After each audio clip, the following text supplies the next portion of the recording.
কাঙ্ক্ষিত এবং প্রতীক্ষিত সেই পদ্মার পাড়। আমার জীবনে প্রথম আমি এই পদ্মার পাড়ে অবস্থান করছি।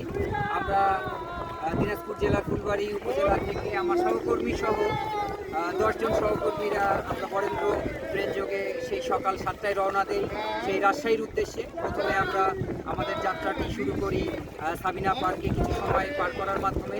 পরবর্তীতে রাজশাহীর সেই বিখ্যাত চিড়িয়াখানা বোটানিক্যাল গার্ডেন, সেখানে আমরা কিছু সময় পার করেছি।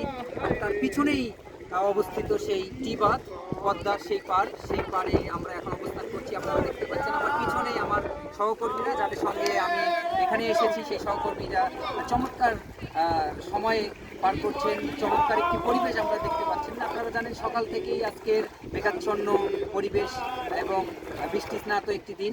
ঝিরিঝিরি বৃষ্টি পড়ছে, সাথে মৃদু হাওয়া, ঝোড়ো হাওয়াও মাঝে মধ্যে বইছে।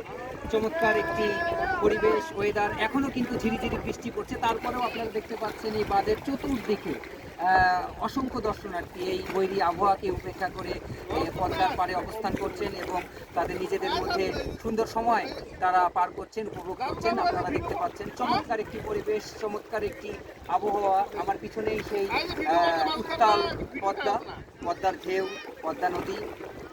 আসলেই সব মিলিয়ে চমৎকার একটি পরিবেশ, যেটি আমি অনেক উপভোগ করছি।